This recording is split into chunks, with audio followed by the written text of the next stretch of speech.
have been for a long time stringing out Western civilization. We've been trying to do this in a very special way. We have been trying to do it by people and not by ideas. We've been doing it by human experience rather than ideas or doctrines about that experience. And we have worked our way to the United States, to our time, to our own lifetime. And we have found that the avalanche of meaning in history rests with our generation in this place at this time. That the motion of whatever meaning history has resides in our hands. Its privilege and its responsibility are here. And there's nobody to pass the buck on to. And we can think that there are other places in the world, there are other countries, there are other traditions that likewise have this destiny, but it isn't so. It's difficult because the first appraisal is that this must be egotistical or this must be chauvinistic. But we have, over the last 6 years, moving person to person, come to this point. Not ideationally, but because the movement of personal experience has arrived here. And the tragedy of our time is that we don't know it, or that we know it in some doctrinaire way, in some speculative way, which we sublimate, or we repress, or we amplify, but not really in just the bare situation. The last 4 individuals now, to close out this series, to close out not only the year-long investigation of the United States and its mystical tradition, but to close out also a whole movement of Western civilization. And next year we're going to start from scratch and we're going to go to the alternative civilization, China, which is the only other viable civilization on the planet. But these last 4 American individuals form a group together, not by themselves. They were never a group together, but they're what Thomas Merton used to call a choir. That when there are certain deep affinities of purpose and insight among individuals, even if they don't know each other, they form a choir of harmony in the world. And that part of what human intelligence is to be able to recognize that these people and these people are affine to us. We belong together in some way. We don't know how or to what extent, but that we resonate together. Kinship. What I used to call, and probably still do, spirit families. But there are people who belong together, ties deeper than blood. And not just some modern version of a totemic clan, but the kind of sympathies of spirit that are there. Now Merton and Black Elk and Kaidi and A.E. Van Vogt, these last 4 Americans, are the poise of the whole movement of civilization in the West and of history in the United States, of human experience in this mode, bringing it to the edge. And if there's any kind of a choir among these 4, it's that they stand on the edge, the cutting edge of consciousness. That whatever is going to emerge starting next year and beginning to unfold in the 21st century, its mysterious, nascent indications are somewhere in these 4 individuals. And they're all very peculiar Americans. They are not at all the kind of Americans that the stereotype would think of. Thomas Merton is born in France. Black Elk is a Native American Indian. Kaidi is born of Sudanese father and a Chinese mother. And Van Vogt's born in Canada. None of them are the normal, so-called normal Americans, but they are representative of this late 20th century standing on the edge of consciousness, trying to discern what is the next step. And each of the four of them are going to present in their own way that there is no next step, that all the steps in history have been taken, and that what is next is a leap of faith. And that's the only way we're going to get to the 21st century, is by a leap of faith, because there's no more path. There's no more lighted way. The light of the Hermetic candle doesn't show that there's any more steps, and it's this brinksmanship of spiritual quandary that is expressed by the Cold War, by the atomic standoff, by the nuclear so-called Holocaust. It is a holetic expression of an interior spiritual crisis, that there is no more steps to take. There's only a leap of faith. And how are we going to make that leap of faith? And that's what these four individuals need to be scanned for. What is it? What is it? What is it? Now, Merton was born in 1915, late in January, in the Pyrenees.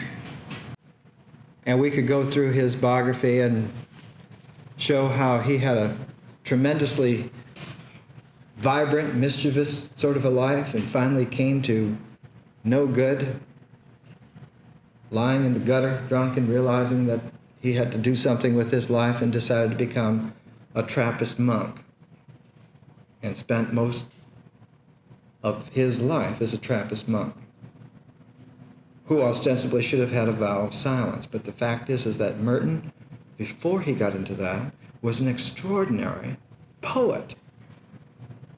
He is a great American poet.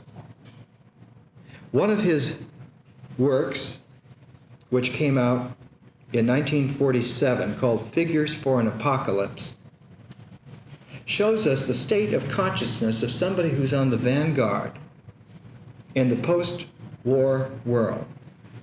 When everyone else was having a good time, the poems were written in 46 and 47. The war is over. We've made the world safe for democracy again. The bad guys are vanquished.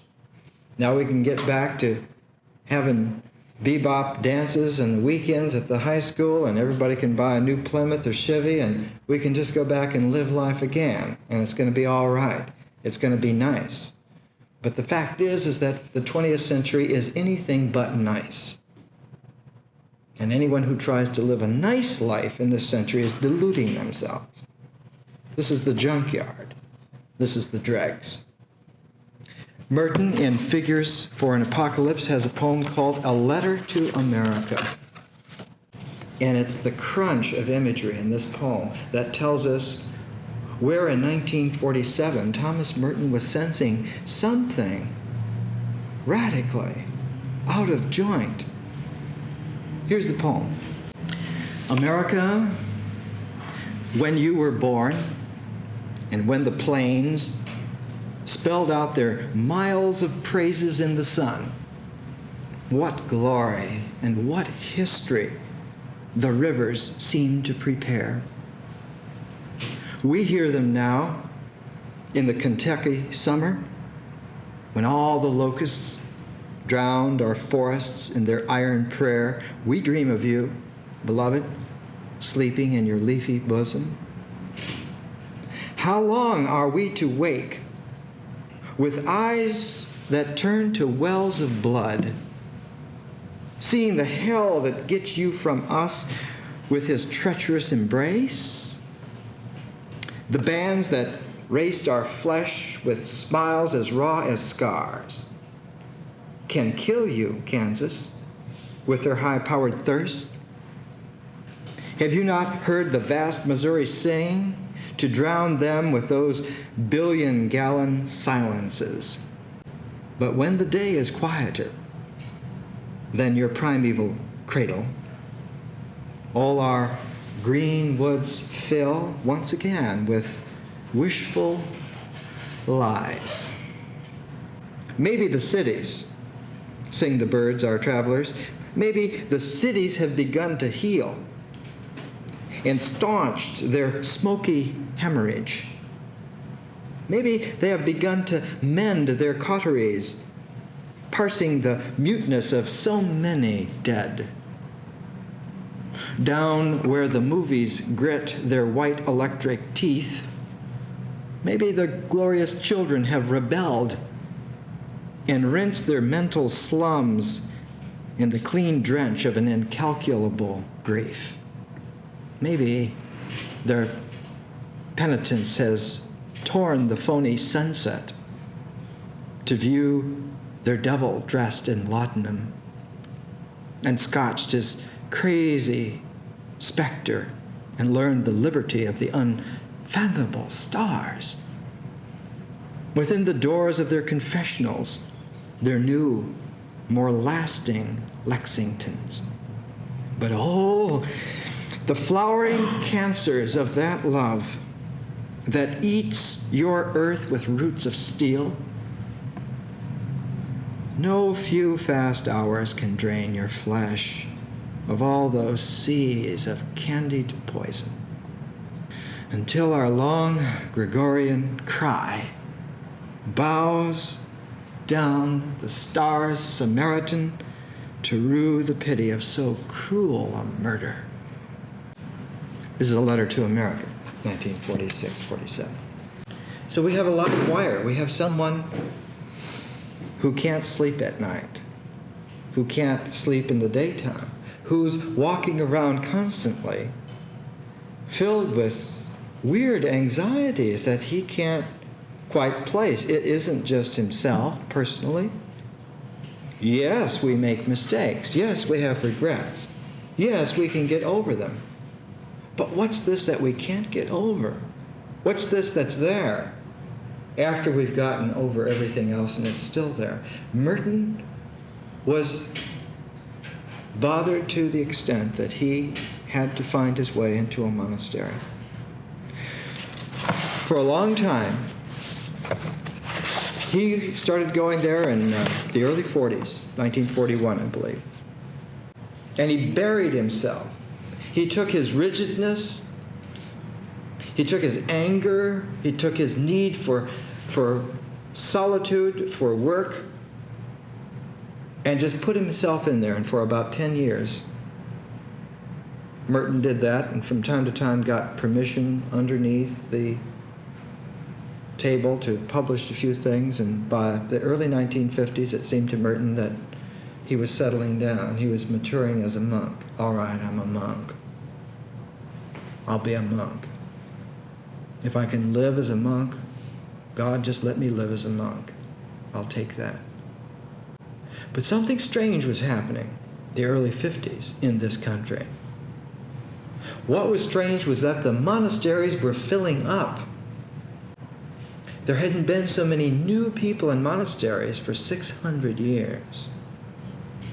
Merton became not only a senior monk, he became an instructor, a teacher, and they were all pressed into service, and one day he realized that there were over 250 novices in a monastery that should have had 20 people.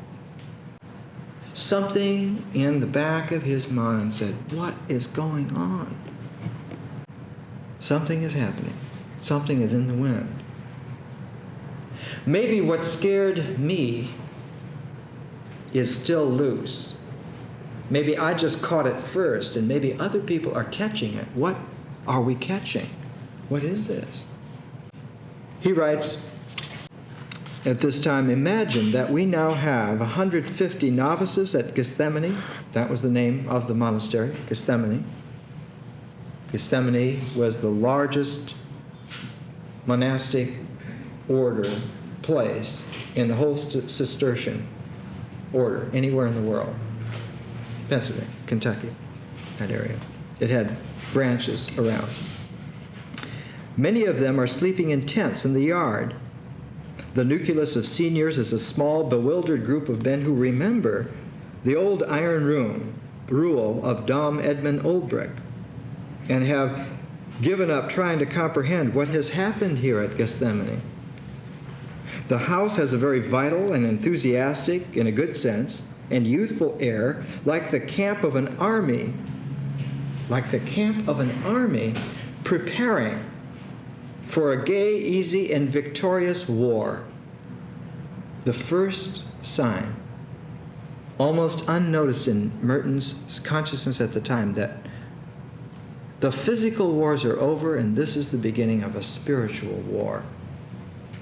That the debacles of the First World War and the Second World War are just like little trumpet blasts saying, this is for appetizers.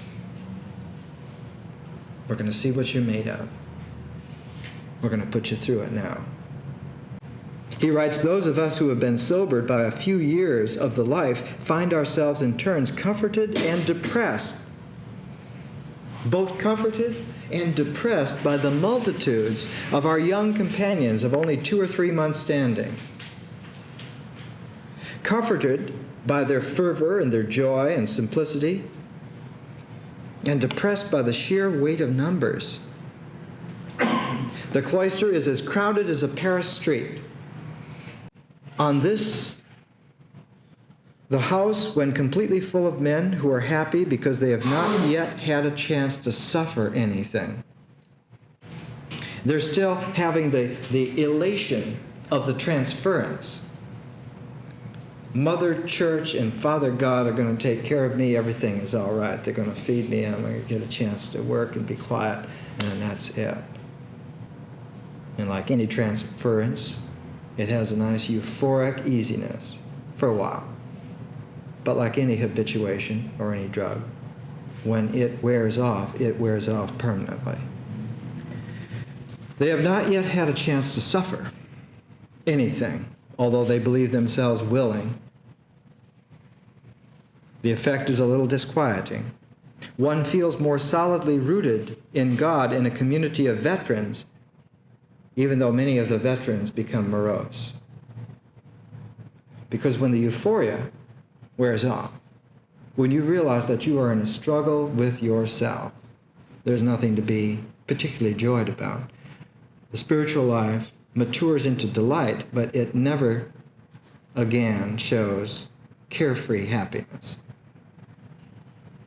That's just too naive.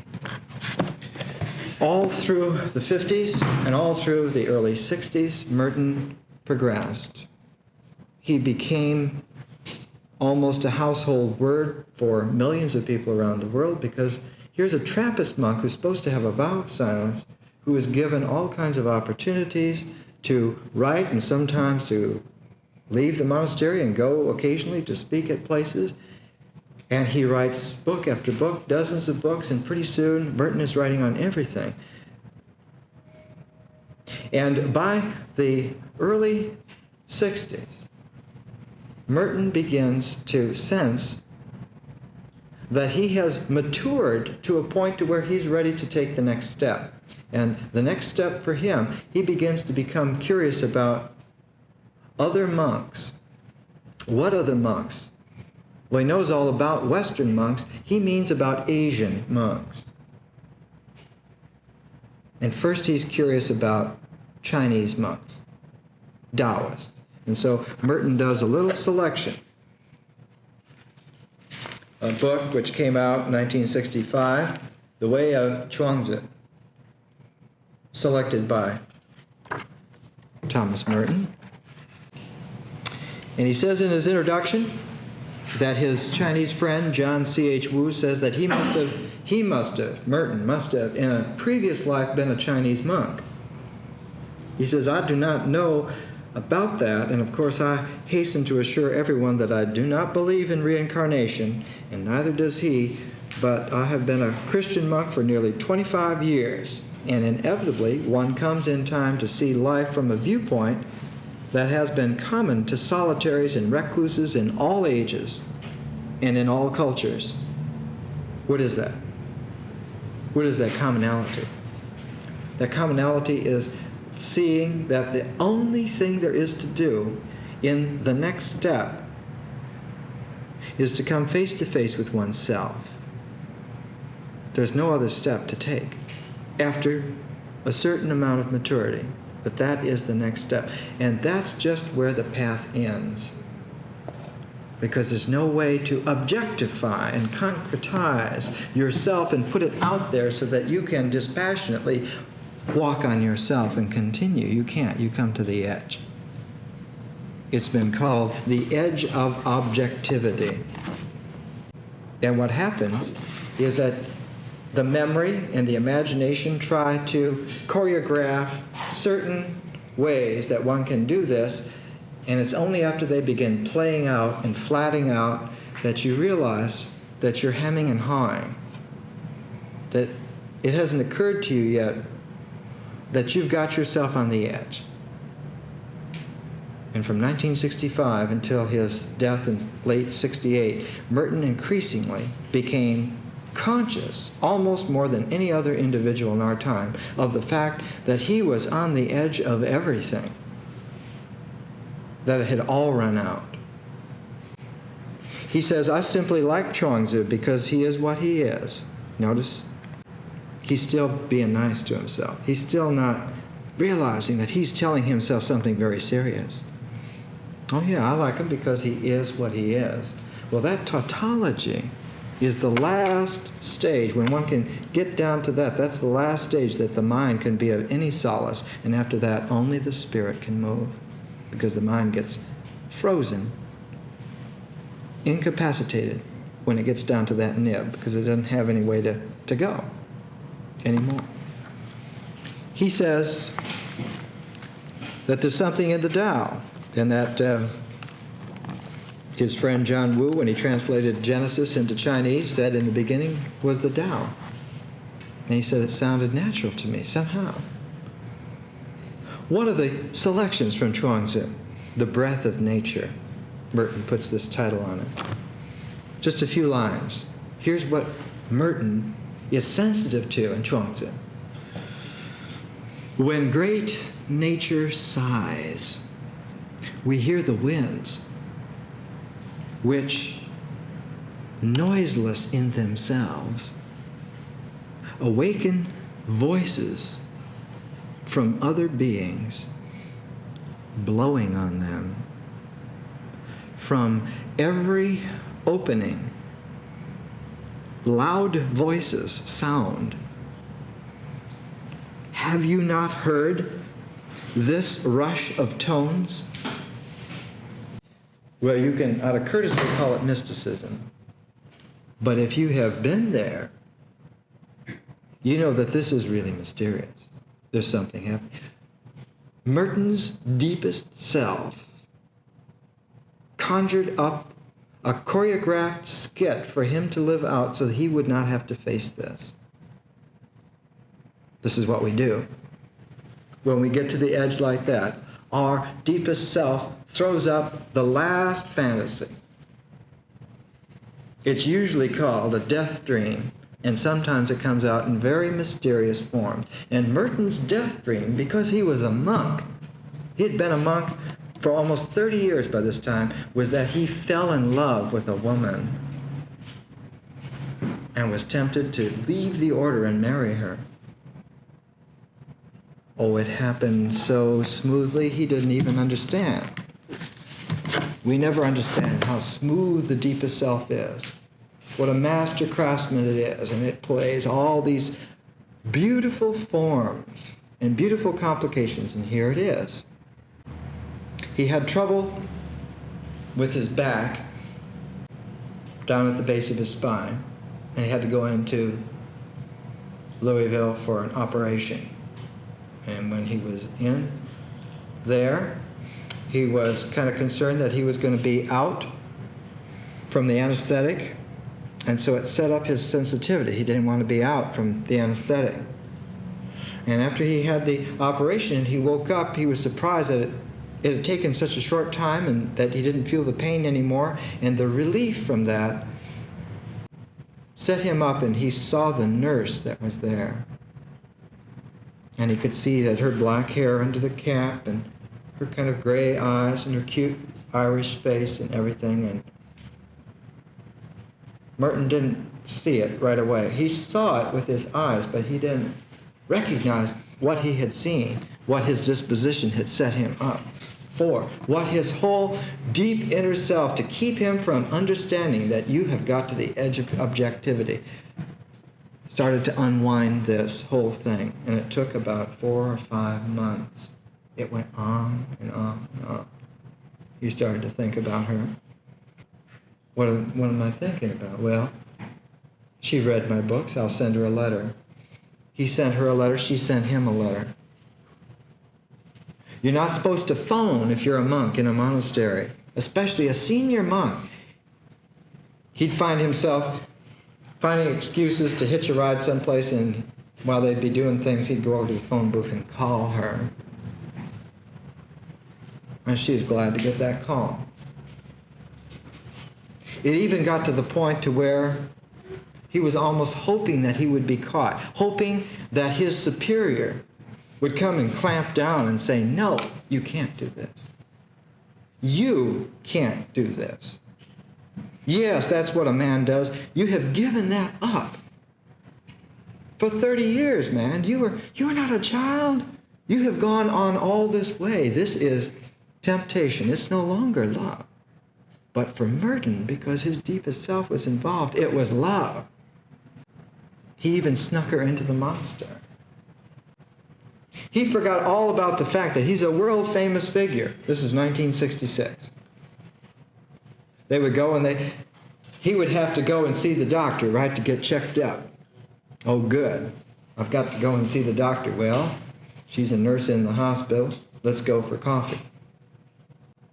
He didn't understand. And you're a world-famous figure in a little Kentucky city like Louisville. Everybody sees you. People began talking, and of course, all of this came out. He's finally wasn't supposed to see her. He kept writing. The whole situation kept getting more and more complex. It just wouldn't quit. It just wouldn't stop. He talked about getting married over the phone. He knew he was being overheard, leaving the monastery. Finally, there is something deep, deep down in us, darling, he's writing to her, that tells us to let go completely. He's telling her what he's supposed to be telling himself. There's something deep, deep down that says, let go completely. That word is big. Completely. Not just the letting go when the dress drops to the floor and bodies pressing together with nothing between, but the far more thrilling surrender.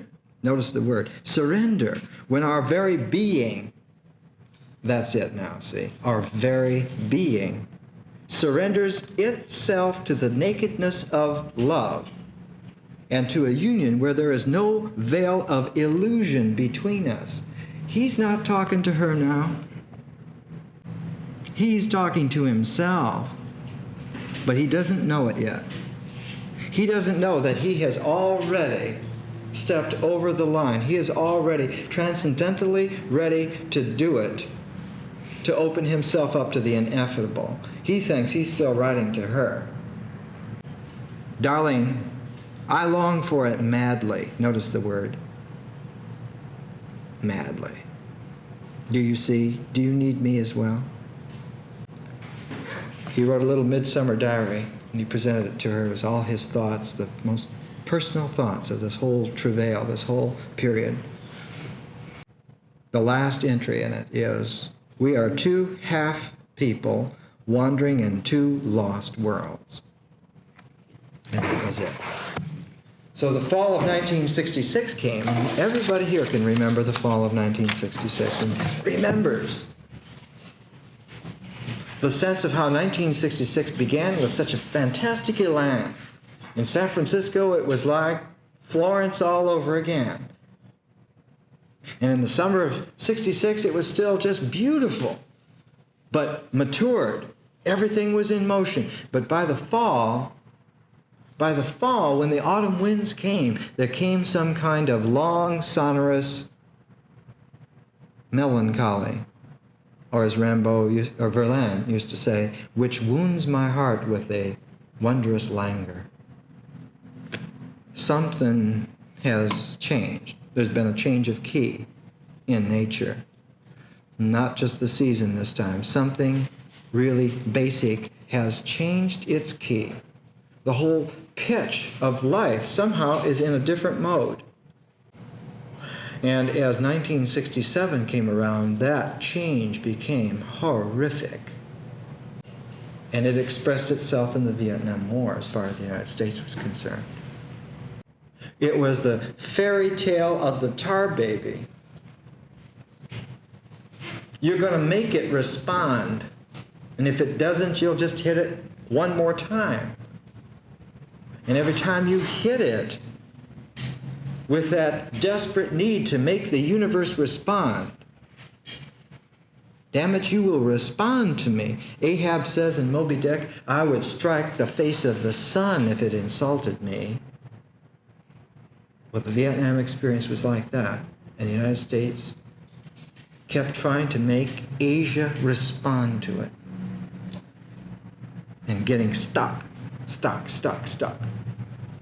And realizing they've been stuck before. They've been stuck ever since the nuclear bombs dropped on Japan. They couldn't get loose. They couldn't get loose in Korea. They couldn't get loose in Vietnam. And they're not going to get loose anywhere until this madness, this compulsion of trying to force the other half, the receptive half of the planet, to respond to aggression, because it just won't. Cannot, because it's an acceptance and not a respondent. There's no yin-yang in the world as long as there's that pushing. But for Merton, coming out of that love relationship and realizing that it was over, not being able to forget her, he kept calling her right up to a couple of months before he died. But he became mature, like a man finally does, that there's something else here which is really basic and can't be evaded anymore. And for him, he realized it had something to do with Asia. Oh, yes. No, it's not medieval. It's not Western history. It's not even United States anymore than the fact that the U.S. is somehow stuck in Asia spiritually and has to understand, what does this mean? So Merton did a book, Zen and the Birds of Appetite. Fantastic, insightful book. Zen and the Birds of Appetite. And he says in here, the author's note, he's talking about how when something dies, the birds begin circling. This hovering, this circling, what are those birds? Those are not the orioles of spring, they're the buzzards. Buzzards hovering around a corpse. What an image. What an image to be talking about an American Trappist monk doing a selection of statements about Zen Buddhism. He says this hovering, this circling, this descending, this celebration of victory are not what is meant by the study of Zen, even though they may be a highly useful exercise in other contexts, and they enrich the birds of appetite. But Zen enriches no one. There's no body, there's no corpse to be found. The birds may come and circle for a while in the place where it is thought to be. See what he's saying? But they soon go elsewhere. The birds of appetite soon go elsewhere. When they are gone, the nothing, the nobody that was there suddenly appears. That is Zen. It was there all the time, but the scavengers missed it because it was not their kind of prey. Merton's starting to perk up. He's starting to hear the receptance of Asia in its wisdom. It's not what's there. It's what's not there. That's also important. Don't you forget it. Later on, he's talking about how one of the early Christian monks, John Cassian, who lived in the 400s, early 400s, went around to all the desert Christian communities in Egypt, in Syria, and he collected stories and anecdotes about how they came to be there. Little life vignettes, and he collected all these things together, and he called them the conferences. There's translation of them now in a paperback. Oddly enough, what an age, what an age. So he's talking about how there's a statement in John Cassian that there's a twofold stage in spirituality, that there's an intermediate stage, a scopos, where one has to perfect oneself into purity of heart, that perfection, purification, gaining purity of heart, and this is what emptiness corresponds to in Buddhism.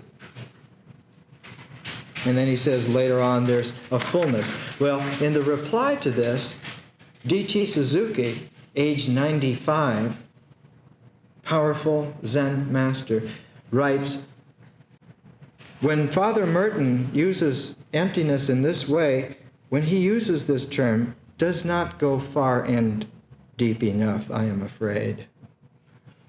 Because he's still talking about he's still talking about stages. He's still talking about steps. He still thinks that there are more steps. There isn't even one more step. He's got to the edge, and so D.T. Suzuki says, well, not far and deep enough, I am afraid. I do not know who first made the distinction between the Godhead and God as Creator. This distinction is strikingly illustrative. Father Merton's emptiness is still on the level of God as Creator and does not go up to Godhead. So, when this book came out in late '66, when he digested his dialogue, his interchange with D.T. Suzuki, all through 1967, Merton stewed. All of these things had happened to him. Nothing was happening at Gethsemane. He would go into solitary retreats. Nothing was happening. He would do all the classic things that monks do, that he knew how to do. He'd been a monk by this time almost 35 years. Nothing was happening, and he knew that something is wrong because you can't do that. You can't put yourself through these disciplines and have nothing happen.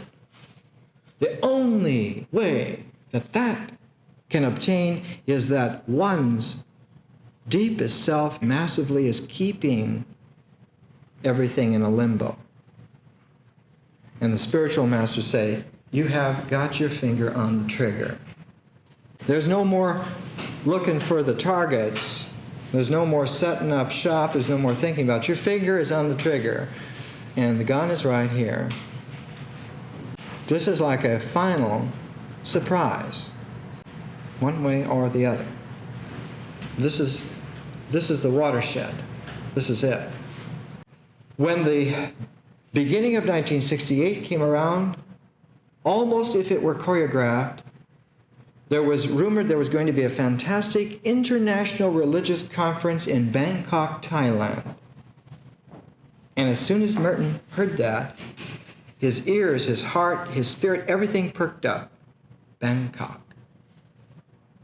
A world religious conference held in the last peaceful international center in Asia.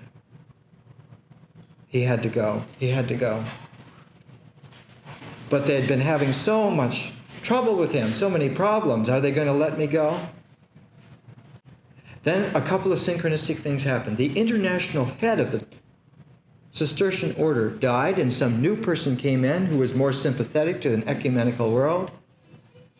The head, the Dom of Gethsemane, died and was replaced by somebody who was a little more lenient. As long as doors kept opening, Merton kept blossoming, and finally he made a deal. He said, why don't you test me? Test me out. Why don't you let me go to two of our branch retreats, one in California and one in Alaska, and see how I do. And if it's all right with you, then I'll go to Asia. And so that's what they did. He went to Whitethorn, California, which is just up in Humboldt County, just over the Mendocino County line. And if you look at the continental map of the United States, that's the farthest western point in the United States. That's the edge before you have to step off over the Pacific into Asia. It is geographically the very thing called Whitethorn, the pure suffering. There's no other way. You get there, that's it. You can't lie anymore. And the other place was Alaska. And when he got there, it was nothing but illusion for him.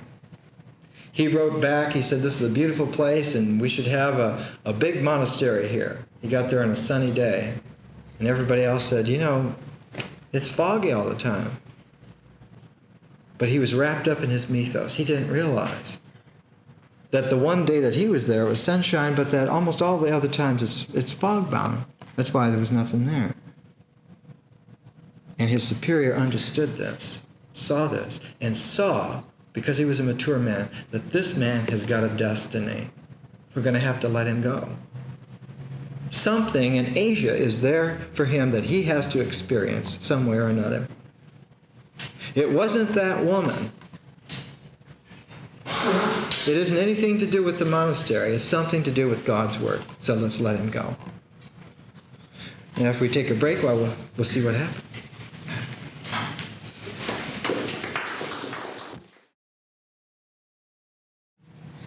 One of the mysteries of Los Angeles, and it's a mystery of San Francisco too, and to some extent Seattle and Portland, but the mysteries come home to Los Angeles, is that the next step is China. There's only the Pacific. Merton,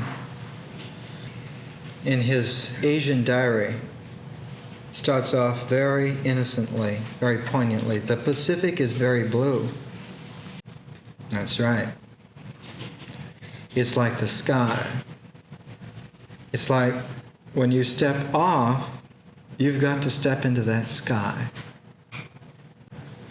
To be wrapped in sky. That's the old shamanic code for ecstasy. What does he write? The moment of takeoff was ecstatic. Sure as shooting. The dewy wing was suddenly covered with rivers of cold sweat running backwards. Wow. It's like Dante. It's like the imagery is incredible. But he's still not understanding what he's telling himself. Still not understanding. Because that kind of maturity is incredibly difficult to have. You still think you're writing for someone else. You still think that it's just poetic imagery, metaphor, or that it's descriptive. It hasn't come home yet, but it's getting close. The window wept jagged, shining courses of tears. Jagged, shining. The tears were lightning. That's what kind of imagery is coming out of him automatically. Wow, where's the man? The man is all bound up in this dynamo. And finally he writes, we left the ground, I with Christian mantras, and a great sense of destiny, of being at last on my true way after years of waiting and wondering and fooling around. 30 years as a monk and just fooling around. May I not come back without having settled the great affair. That's true. When you can say that, then you're ready. May I not come back until I have settled a great affair. I have to skip over everything. I outlined everything for you, but we don't have time. He gets to Asia, and it's It's teeming. It's late 20th century Asia. The jets swoop into Tokyo. You stay there for a while. The jets sweep you to Hong Kong. You stay there for a while. They sweep you to Bangkok. A little while, they sweep you to Calcutta. Take a flight into New Delhi and take a train to Dharamsala. And you come back and so forth. It's not digestible. You can't do that. You can't do that unless you're priming yourself for some ultimate realization. You can't stuff Tokyo, Hong Kong, Bangkok, Calcutta, New Delhi, Dharamsala. You can't stuff all of Asia into a week's itinerary when you're this sensitive, unless you do it on purpose. You're trying to make yourself vomit up what is it. And so you put your jet age agenda down your throat hoping that it'll bring it out, and it did.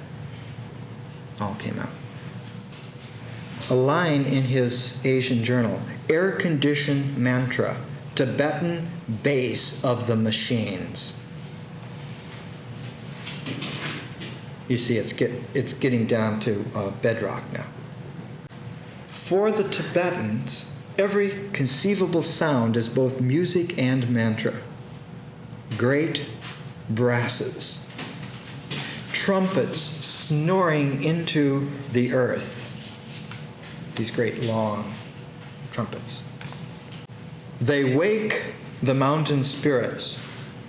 I don't know if you've ever heard them. They're a deep blat, 2 octaves below what I could sound. They wake the mountain spirits. It's like when the Hopis say that the Kachinas they're not there in the costumes. They're not here in our imaginations. The spirits of the Kachinas come out of the San Francisco peaks. And they energize those costumes, and we wake up to that. That's what is real. These are gods dancing. Watch out, watch out. It's not so simple anymore. They wake the mountain spirits, inviting canyon populations to a solemn rite of life and death. The sonorous icon with its unending trance of atonal sound repels evil. But a huge mask of evil is pressing down close. Why? Because the closer you get to the purely realization, the more the purely non-realization is also right there. And if you think the world is nice, you're rudely surprised that the more you get closer to the one, the more the other is right there too. Not so nice. Not so comfortable. But a huge mask of evil is pressing down close. The deep sounds renew life, repel the death grin, i.e. ignorance. The sound is the sound of emptiness. It is profound and clean. We are washed in the millennial silent roar of a rock-eating glacier. There's a great American poet, great 20th century consciousness coming very close to understanding. Dance is essential for initiates. The dance of the supremely wrathful one with his long-sleeved retinue and his bride of wrath. An excerpt from a book he was reading, Giuseppe Tucci's Theory and Practice of the Mandala, a sentence out of it. The guru is he who must produce the revulsion of the adept. Why the revulsion? Because the nice, pleasant personality will not do. It's flatted out. It has to see that its other side, and the other side is the revulsion. It has to see its own demonic potential exactly equal with its own nice personality. Balanced.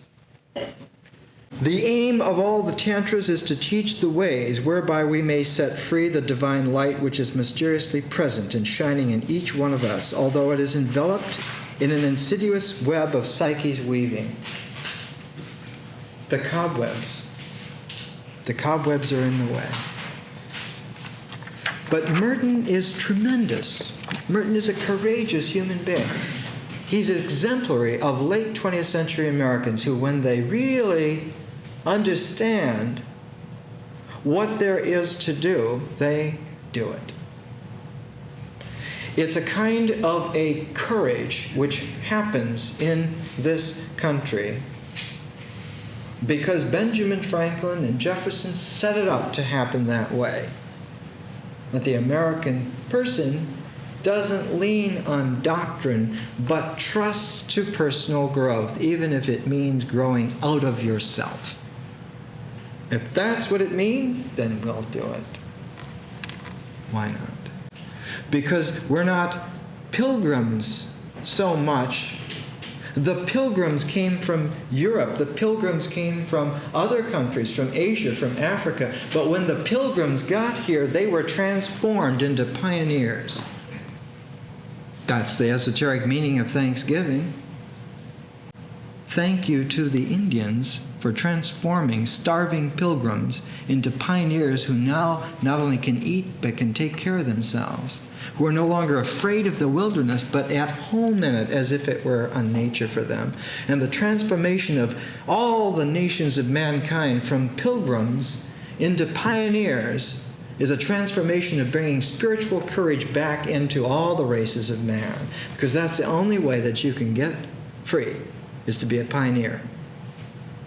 A pilgrim always is addicted to the way, always needs to have the steps. And when the steps run out, only a pioneer can make that leap. What do you yell when you make the leap out? Geronimo. It's not colloquial. It's not just a pun. It's recognizing the transformation of the spirit of Indian America has penetrated through. That's right. The only wilderness there is that which you are afraid to live in. That's what that wilderness is. And if you are a pioneer, you can live in the unknown. What's wrong with that? Emptiness, you say? Bring it on. Spiritual courage. It's different. It's not psychological. It's not mental. Not cultural. Leastways not cultural as long as one is bound up in an ethnocentric pathfulness. But you got to be in that special juxtaposition, which Americans almost by nature by now are. Let's see what goes on. Let's do it. He runs across a lot of characters. He runs across a lot of situations. He finds himself increasingly exposed to Tibetans. He finds himself hearing words like bodhicitta, bodhicitta, the seed of enlightenment, bodhicitta. And he writes, the Khenpo is like a teacher. He's like a serious teacher. Somebody who would challenge you. The Khenpo is that way. The Khenpo of Nyamgal deflected a question of mine about metaphysics. He returned to it later by saying that the real ground of his study and practice was the knowledge of suffering, the real ground. And that only when a person was fully convinced of the immensity of suffering and its complete universality, and saw the need of deliverance from it, and sought deliverance for all beings, instead of just yourself, then you begin to understand. Then you begin to get the tone of what Asia accepts. And in its integrity will never be any other than that open acceptance of that. And this is what the West, what the United States, what Thomas Merton has to understand. You can't force that acceptance in its deep, profound emptiness, wisdom, to respond to aggression or blows. 'Tis not the way. It is worse than childish. It is absurd. It is misunderstanding completely, totally, what is real. It is indicative of massive paranoid psychosis of civilization cannot understand what is real and not. It's a brink. It's an edge. There's no more steps. Quotation from Milarepa in his diary: "It is the tradition of the fortunate seekers never to be content with partial practice." Merton was appalled by Calcutta. Tokyo was bustling, Hong Kong was wealthy, Bangkok was kind of interesting, but Calcutta was just horrible. 8 or 9 million people, 99% of them beggars and starving and crushed by it all. He's riding in a cab. Here's an image. He's riding in a cab, and a beautiful young child, girl child, smiles beautifully at the window and holds her hand out for money, and when she realizes he's not going to get any, just melts on her face, and she disappears back into the swirl of the beggars, and he wonders, what can I do? The whole place was like that. Revulsion. Revulsion, say. Revulsion. You think you've had a hard life? You think you know what suffering is? Look at it. The ocean. It's all that way. It's always been that way. So he found himself going to Delhi and taking a train up to Dharamsala to have an interview with the Dalai Lama. Because there are real happenings in the spiritual life. Real happening. I had my audience with the Dalai Lama, November 4th, 1968, afternoon. He writes, had my audience with the Dalai Lama this morning in his new quarters. It was a bright, sunny day, blue sky, the mountains absolutely clear. Tenzin Gyatso sent a jeep down. We went up the long way round, through the army post, past the old deserted Anglican church of St. John in the wilderness. Everything at MacLeod Gange is admirably situated, high over the valley, with snow-covered mountains behind, all pine trees, with apes in them, and a vast view over the plains to the south. The Dalai Lama is the most impressive as a person. He is strong and alert, bigger than I expected. For some reason, I thought he would be very small, a very solid, energetic, generous and warm person, very capable of trying to handle enormous problems, none of which he mentioned directly. There was not a word of politics. The whole conversation was about religion and philosophy, and especially ways of meditation. And he's going to learn something about meditation. He's going to learn something that he didn't learn as a Christian monk in all those decades and all those centuries and all those millennia. That he didn't learn. That meditation is extraordinarily powerful. The image in the Gospel of Philip, the Gnostic Gospel of Philip, is that Jesus showed the disciples how to put an axe to the root of evil. And the Vajrayana says the same thing, that meditation is like an axe, that you have to be careful now, don't cut yourself. And don't waste your time clipping off twigs. Go for the root. So don't dissipate it by fooling around, making clippings. Let it grow and save it, and when the time is right, hit the root, cut it off. So meditation. So the Dalai Lama is talking to him first off about meditation. Let's talk about meditation, brother. He said he was glad to see me. He'd heard a lot about me. I talked mostly about my own personal concerns, my interest in Tibetan mysticism. Some of what he replied was confidential and frank. He advised me to get a good base in Madhyamika philosophy. Madhyamika, the middle way. The middle way. Why the middle way? Because if you really get into the middle way, it's not any particular way. The real middle way is not any particular way at all. As a mystery. When you understand that it's not any particular way at all, that's the middle way, you find yourself floating free without any kind of a compulsion, any kind of a predilection, any kind of an ambition at all. Because any way that you begin to adopt, that's not the middle way. Any way that you don't begin to adopt, that's not the middle way. It's very, very precise. It grinds like a great glacier grinds boulders. The middle way finally brings you there, because there's no other place to be. Nothing else is the middle. So the Dalai Lama says to him, why don't you come back? Why don't you come back in a couple of days and see me again? Do a little thinking, walk around, so forth. Why? Because he's a great teacher.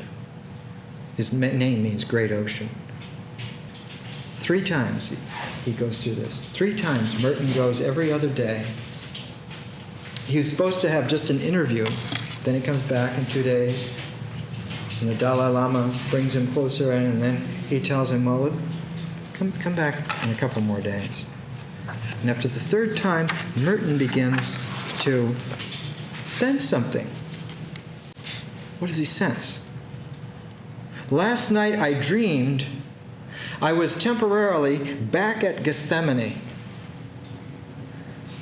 I was dressed in a Buddhist monk's habit, but with more black and red and gold, a Zen habit, in color more Tibetan than Zen. I was going to tell Brother Donald Kane, the cook in the diet kitchen, that I would be there for supper. I met some women in the corridor, visitors and students of Asian religion, to whom I was explaining I was a kind of a Zen monk and Gelugpa together, which is the Dalai Lama's tradition. When I woke up, it was 6 a.m., time to get up. Other recent dreams, dimly remembered, strange towns in the south of France. See, he's going back to his origins. Because when you're in the Madhyamika, when you really get into that, you go back to the origin. All origins, they all line up. It's like a bullseye that goes straight through the core of reality. It's easy to step off the path then when you see that. How could you ever not be there? That's what happens in freedom. But Merton is still working. He says the Tibetans often talk about whether we must, in order to know something, must know the word for it, or whether we apprehend it without the word. Well, that's right, because that's what they're telling him. They want that response out of him. He's talking to the Dalai Lama. We got back to the subject of meditation and samadhi. Now he's adding samadhi to it. I said it was important for monks in the world to be living examples of the freedom and transformation of consciousness. He's still talking, see? He's still using the words. Dalai Lama saying, yeah, but let's not talk about it. Let's do it. It's different. The Dalai Lama then talked about samadhi in the sense of controlled concentration. Controlled concentration. Well, concentration, single-pointedness if you want, collected together, madhyamika, the middle path, the absolute middle path, which is not absolute, and that controlled, how do you control that? There's nothing to control. Well, but just going on with it. That's the only way. That's the only control. So the Dalai Lama is talking to him this way. He's saying, let's do this. So he keeps reading about the Madhyamika. And he starts to notice in the background, from his place, that he's becoming conscious of the Himalayas. He's becoming conscious of the mountains. Later on, when he'll be in Darjeeling and these lessons come up, because a spiritual teacher never teaches you on that day. Those lessons come up a year or two later, 5 years later. And when they come up in nature. And later on, Merton in Darjeeling will start to notice that one of the mountains is calling to him, Kanchenjunga, K2, the second highest mountain in the world. And he'll get into a situation where he'll look at it and it'll be blue-gray, and he'll look away and look and it'll be covered with clouds. It's not there. What happened to it? He'll be walking around and he'll be passing a window, and all of a sudden he'll look up and there's Kanchenjunga. He'll go out at night and go and just be under the stars and thinking about nothing, and the eyes will come down. There's the mountain, glistening in the moonlight, standing out, phosphorescent.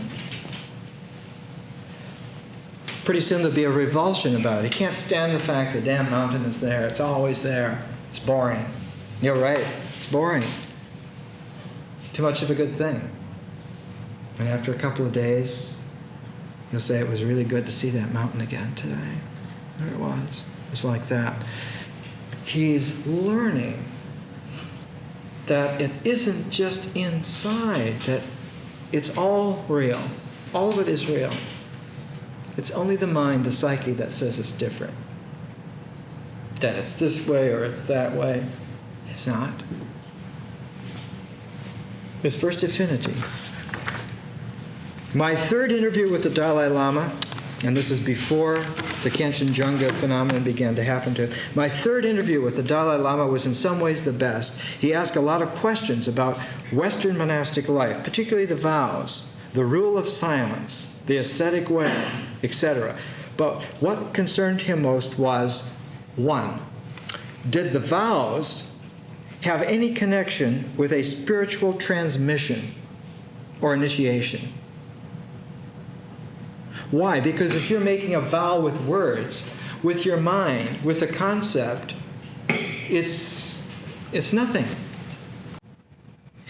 They're only valuable as triggers for spiritual transmission, and they have to have that kind of intensity.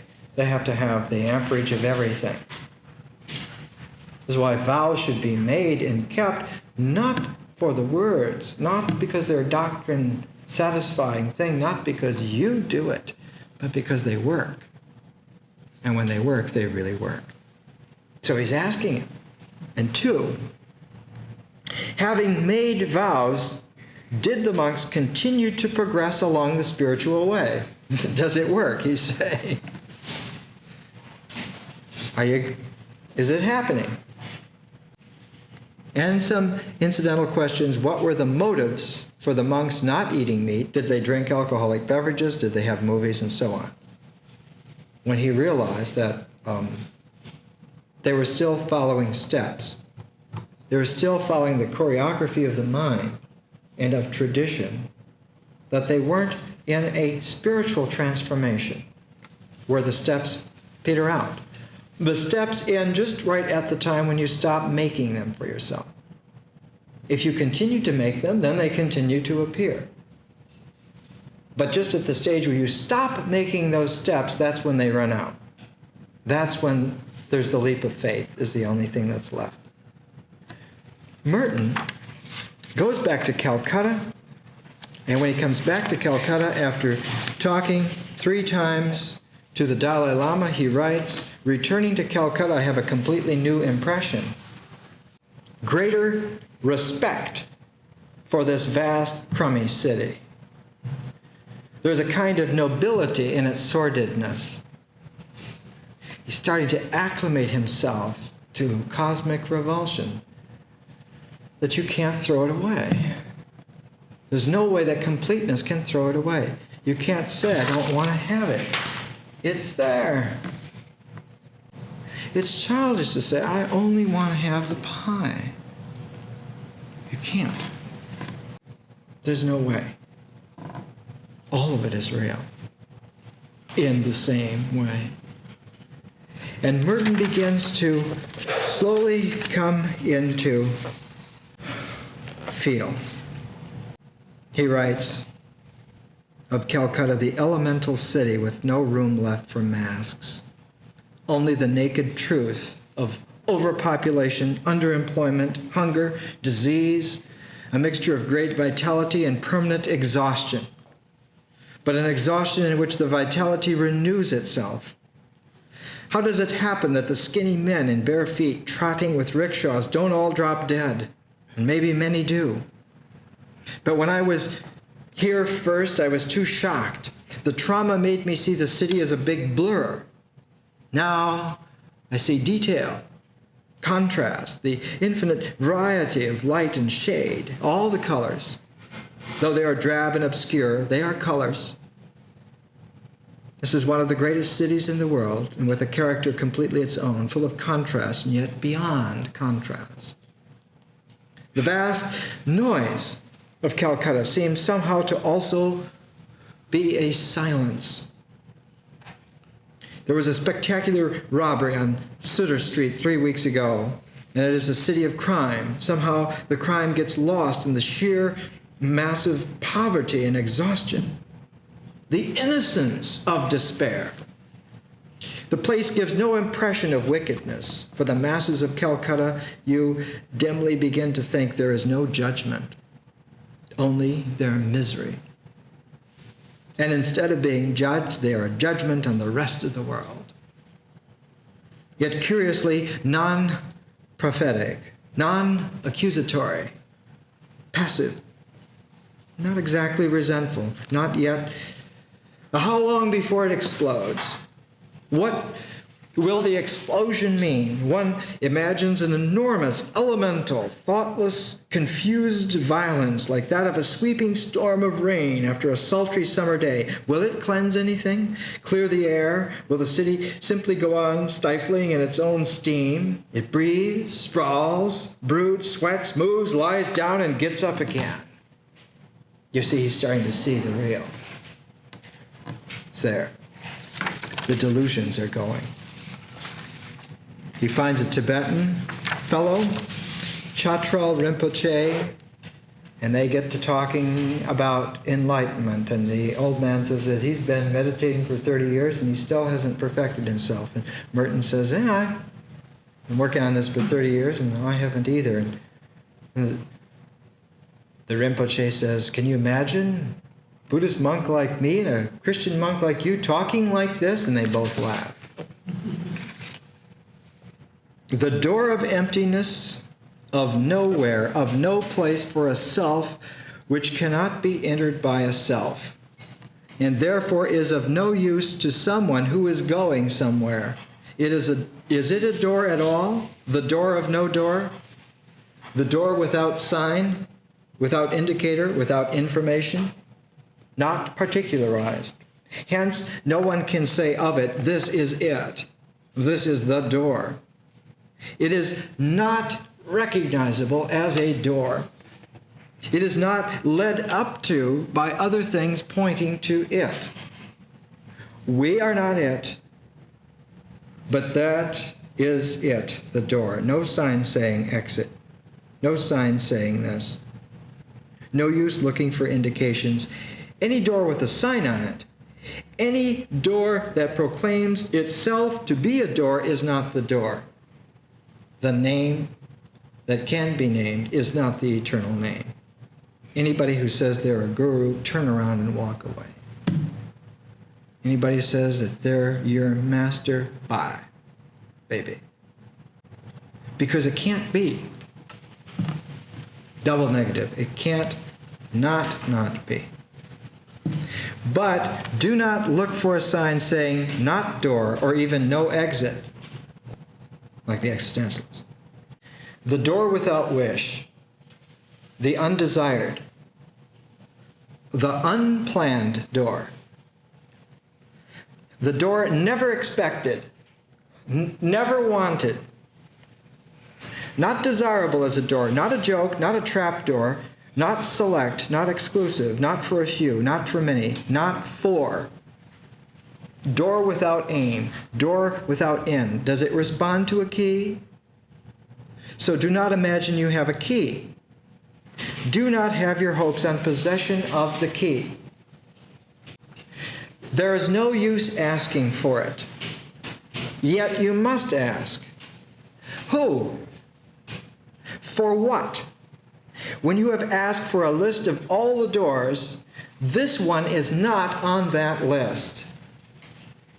When you have asked the numbers of all the doors, this one is without a number.